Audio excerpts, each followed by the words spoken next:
Déjà j'ai commencé la musique petit, avec la guitare. Mes parents m'ont acheté une guitare, un truc classique. Ils m'ont acheté une guitare classique quand j'avais 7 ans. Et j'ai commencé à prendre des cours, j'ai pris une dizaine d'années de cours de musique classique au conservatoire de là où j'habitais, etc. Et ça a été ouais, un coup de foudre guitare, quoi. Ensuite, ça écoutait beaucoup de jazz chez moi, mes parents gros fans de jazz, surtout mon père, il y a plein de disques de jazz chez moi, j'en écoute depuis que je suis petit, etc. Et voilà, j'ai eu une rencontre avec un professeur qui était dans une école pas loin de chez moi qui faisait que du jazz. Et donc là c'était ouais, pareil, coup de foudre jazz, je faisais plein de guitares jazz, etc. J'ai rencontré plein de musiciens. Ensuite jazz manouche, je me suis orienté vraiment vers la musique de Django en habitant à Paris, en jouant dans les bœufs avec plein de musiciens pareil qui sont devenus des bons potes aujourd'hui que je vois partout. Et contrebassiste aussi. Je commençais la contrebasse vers 2012. Voilà, pour un peu élargir. C'était un instrument qui me plaisait beaucoup aussi, que j'ai vraiment choisi. Et ça me permet de découvrir une autre musique aussi. À quel âge Alors, ouais, plutôt tard, ouais. C'était ouais, une trentaine d'années, quoi. Tu vois, j'avais 30 ans et j'avais vraiment envie voilà, de rencontrer d'autres musiciens aussi en jazz manouche. Tu rencontres beaucoup de guitaristes, violonistes, clarinettes. Et la contrebasse m'a permis aussi de rencontrer plus des pianistes, des batteurs, de jouer une autre musique qui m'intéressait peut-être plus que de reprendre la guitare et de recommencer tout à zéro pour faire peut-être du jazz à la guitare. Je trouvais ça intéressant aussi de changer, d'avoir une autre position aussi dans l'orchestre. Je trouvais ça intéressant. Alors déjà la guitare, c'est beaucoup plus facile à rentrer dans une voiture ou un taxi. Contrebasse, il y a un petit coup à prendre pour négocier, pour qu'on te ramène chez toi.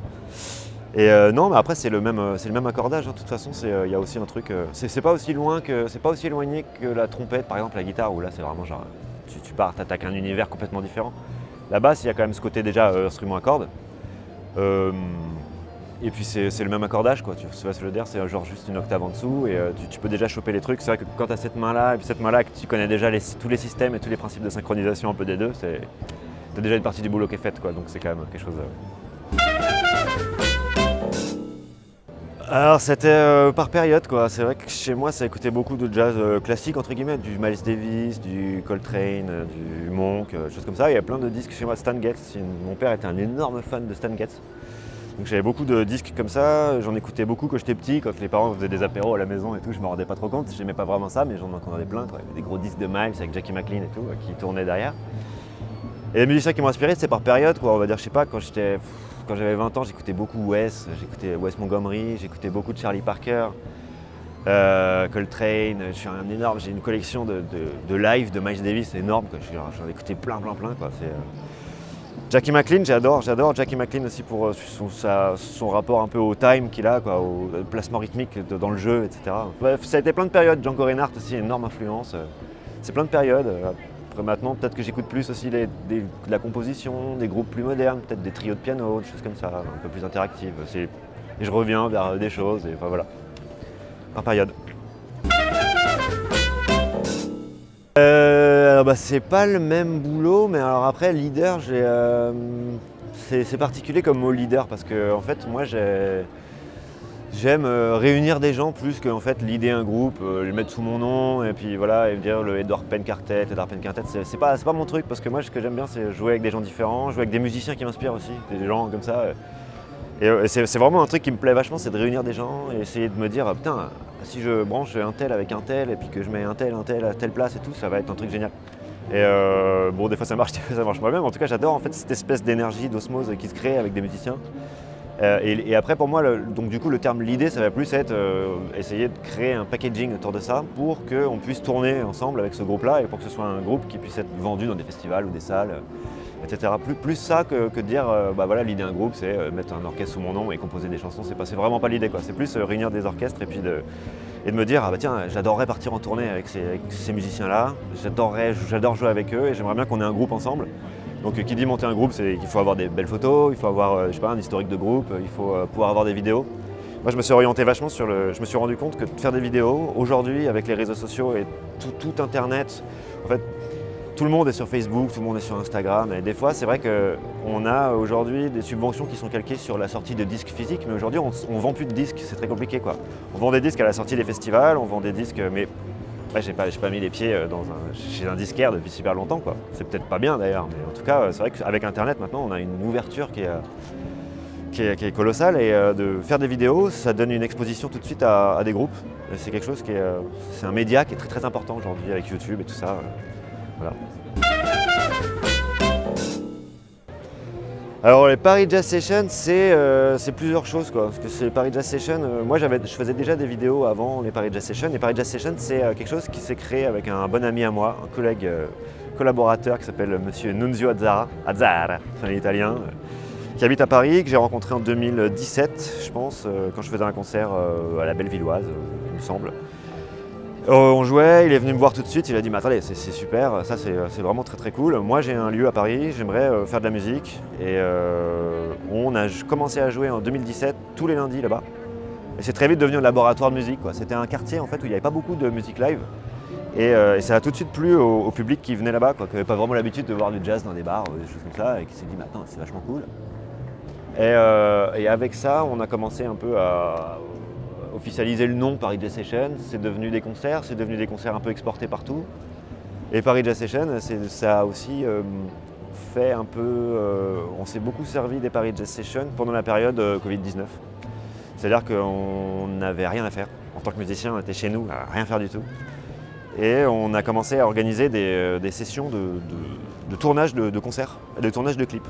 C'est-à-dire qu'en fait, dans les périodes où on pouvait se réunir, etc., dans le respect des conditions sanitaires qu'il fallait respecter, etc. On a organisé, je sais pas, une trentaine de concerts filmés dans des studios à Paris qui ont été diffusés en partenariat avec TSF Jazz, qu'on remercie, qu'on salue au passage, tous les gens qui ont travaillé avec nous et tout, et tous les musiciens qui sont venus, tous les artistes, tous les groupes qui ont joué le jeu et tout, toute la technique, les ingé-sons, etc. Et ensuite, à côté de ça, moi j'ai plein de micros, ça fait des années que je m'équipe en micro, j'ai une carte son, etc. Et on a filmé des morceaux sur le bord du canal de Lourdes par exemple, ou dans des lieux qui sont complètement atypiques. Et on a fait plein de clips aussi en réunissant plein de musiciens, des quatuors à cordes, des trucs complètement fous. On s'est dit bah vas-y, on est là, on fait rien, en faisant de la musique ensemble quoi. Et on a fait ça va du jazz au trio de jazz, au trucs de musique très improvisés, ultra moderne, genre presque contemporaine et tout, des trucs très pop avec des cordes où on a chanté Hélène Birat, qui est une super chanteuse qui habite à Paris, qu'on a découvert justement grâce à ces clips qu'on a fait, qui vient chanter des morceaux genre les Only You des Platters ou des choses comme ça, très très large quoi, une palette. Et donc on s'est servi de ça pour les mettre sur les plateformes genre Facebook, Instagram, et c'était très cool quoi à faire. À la base, qui était une musique populaire dans les années 30, qui a évolué, qui n'a pas arrêté d'évoluer, qui a évolué très très vite depuis les années 20 jusqu'aux années 70. Et qui encore aujourd'hui est une musique qui est beaucoup jouée, et qui continue à évoluer, et il y a de plus en plus de jeunes musiciens. C'est une musique qui est internationale, c'est-à-dire que ce qui est hyper cool avec cette musique, ce qui est unique, c'est qu'on peut être musicien habité à Marcillac dans le Gers, jouer les standards de jazz et se retrouver à jouer dans le fin fond du Canada avec des musiciens qu'on ne connaît pas du tout, et on a un répertoire commun, et en 5 secondes, sans même se comprendre, on va réussir à se connecter et à jouer tout de suite ensemble, quoi. Et je crois que c'est assez original comme concept. C'est quelque chose qu'on trouve que dans le jazz, je trouve. C'est vrai qu'une note, c'est un mélange de plein de choses. Je trouve qu'il y a plein de gens qui essayent de trouver des belles d'enrober avec des belles phrases sur des choses comme ça. Oui, je suis peut-être pas assez poète pour te faire une punchline qui reste dans l'histoire, mais il y a des notes qui vont te toucher plus que d'autres en fonction du contexte, des gens qui savent créer des belles mélodies sur des choses qui vont vraiment te toucher. Alors Festival de Marcillac, c'est toujours un plaisir de revenir ici. Je trouve ça, il y a une ambiance vraiment particulière. C'est un énorme festival avec un chapiteau de plus de 6000 personnes, plein de bénévoles, plein de musiciens, plein d'artistes. On rencontre toujours les potes ici, on reste plusieurs jours à chaque fois et c'est des moments incroyables. On voit toujours des artistes. Et je trouve que la programmation est assez différente des autres festivals. Il y a vraiment un truc en marge du reste festival parce que c'est en même temps énorme et en même temps il y a un truc vachement familial, quoi, je trouve. Il y a toujours ce côté un peu village, etc. qui est hyper intéressant. Il y a vraiment une chaleur particulière ici. On adore retrouver à chaque fois, c'est vraiment chouette. Alors je suis venu en remplacement dans le groupe de Cécile Recchia de Gumbo, qui est un super groupe qui joue, une super chanteuse. Qui lead un groupe avec des super musiciens, et c'est de la musique c'est un hommage à la musique de la Nouvelle-Orléans. Voilà. Donc elle a écrit beaucoup de paroles sur des grands standards, genre Bourbon Street Parade, qui sont des morceaux hyper connus de la Nouvelle-Orléans. Donc ça, c'était très très chouette, public conquis. Et on est revenu jouer avec le RP Quartet, qui est le groupe des jazz manouches de 4 potes avec qui je joue depuis 15 ans maintenant. Et on a joué pas mal de fois à Marcillac sur cette scène-là. Et voilà, on était content de revenir présenter notre nouveau répertoire Pony Jungle. Alors, on a au début pas grand-chose parce que le premier confinement, je pense qu'on l'a tous vécu pareil, quoi. On avait peur de se transformer en zombie en touchant les boutons de l'ascenseur et passer de la javel sur les paquets de pâtes et tout. Donc pendant 2 mois, c'était un peu anxiogène. Et ensuite, à partir du premier déconfinement, moi j'habitais au bord du canal de l'Ourcq. Et j'avais un piano qui était stocké, grâce à mes voisins et à la copro, j'avais un piano qui était stocké dans le local ballet de l'immeuble.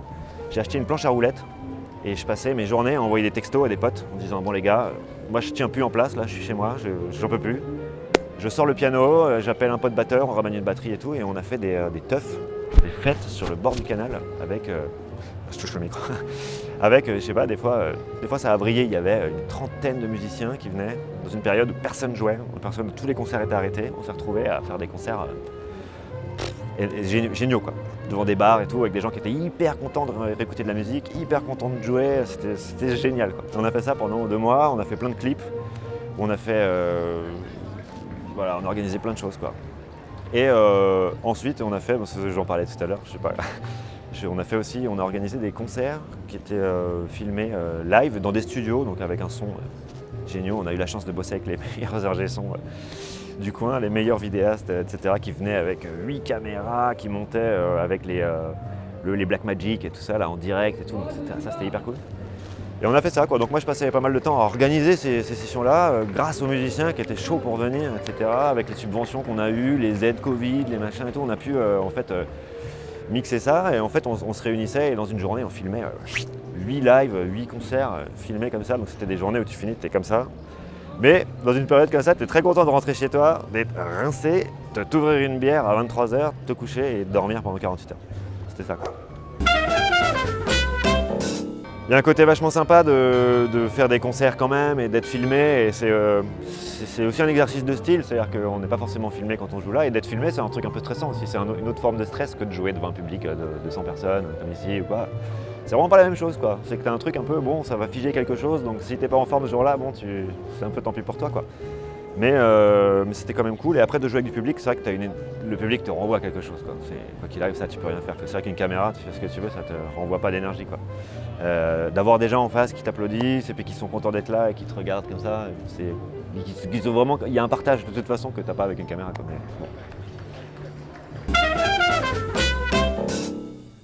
Alors toujours, moi je pense toujours à plein de choses. Là, ça fait un moment qu'on n'a pas invité de musiciens étrangers. Moi, avant la période de pandémie, j'adorais faire venir des musiciens de l'étranger. On avait une très bonne connexion avec l'Angleterre par exemple. Genre il y a plein de musiciens mais géniaux en Angleterre, à Londres, mais il y a une scène monstrueuse de jazz avec des tueurs, mais vraiment des tueurs. Et on aimait bien les faire venir, donc du coup organiser des clips avec eux, des machins, les faire venir pour plusieurs dates. On organise aussi des petites tournées pour eux, quoi. C'est-à-dire qu'ils viennent se greffer à un groupe. Si ça se passe bien, même des fois, ça vous arrive d'enregistrer des disques avec eux ici, quoi, et de tourner, c'est-à-dire qu'on essaie de créer une connexion. Donc nous, on y va souvent. Par exemple, avec le RP Quartet avec qui on vient de jouer, on est parti souvent jouer là-bas. On a fait des super dates pour le London Jazz Festival, par exemple.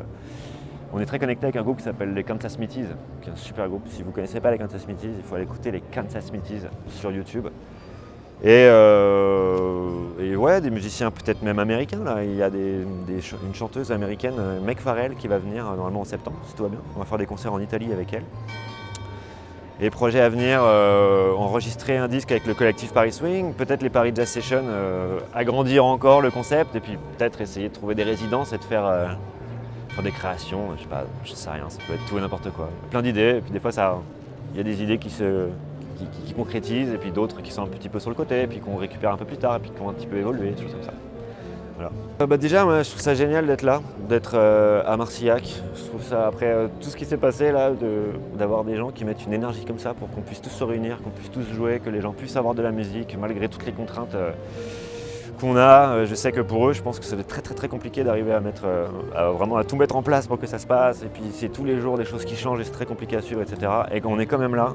Et il y a plein de festivals qui se font en France, grâce à l'énergie des gens et des bénévoles qui sont là et des gens qui veulent écouter de la musique et qui sont là. Et je trouve ça génial. Et je tiens à remercier absolument tous les gens qui sont là, tous les gens qui mettent cette patate pour qu'on soit là et qu'on puisse jouer devant des gens. Et je trouve ça génial. Et je les remercie.